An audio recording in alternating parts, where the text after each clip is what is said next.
దేవుని నామమునకు మహిమ కలుగునుగాక. ఈ ఉదయకాలము మీకందరికీ వందనాలు తెలియచేస్తున్నాను.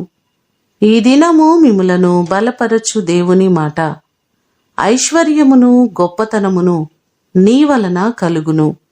మొదటి దినవృత్తాంతములు 29వ అధ్యాయము 12వ వచనం. ఒక వ్యక్తికి ఐశ్వర్యమును గొప్పతనమును అనుగ్రహించు దేవుడు ఆయనే. అందుకనే దావీదు భక్తుడు కూడా అంటున్నారు, భూమి ఆకాశముల యందుండు సమస్తము మీ వశము, మహాత్యమును పరాక్రమమును ప్రభావమును తేజస్సును ఘనతయు నీకే చెందుచున్నవి.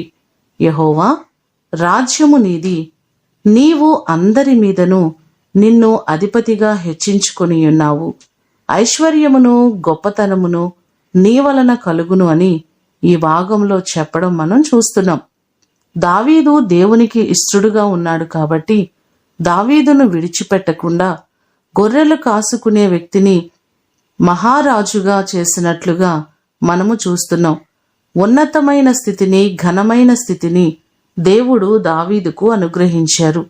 ఈ మాటలు వింటున్న మీ అందరి జీవితంలో దేవుడు గొప్ప కార్యములు చేసి మీరు చేస్తున్న ప్రతి పనిలో, మీరు చేస్తున్న ప్రతి ఉద్యోగములో ఆయన మిమ్మును ఘనమైన స్థితిలో నిలవబెట్టునుగాక.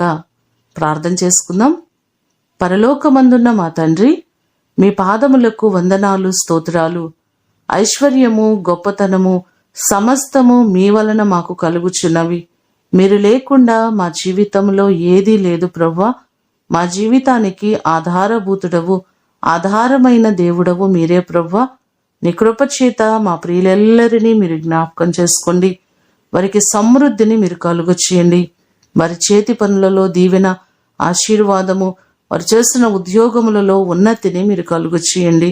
వారి చేతుల కష్టార్జితములను దీవించి ప్రతి వారికి నీ కృపాక్షేమములు తోడుగా ఉంచుమని యేసు అతి ఘనమైన నామమున అడిగి వేడుకొని పొందియున్నాము తండ్రి. ఆమేన్. దేవుడు మిమ్ములను దీవించునుగాక.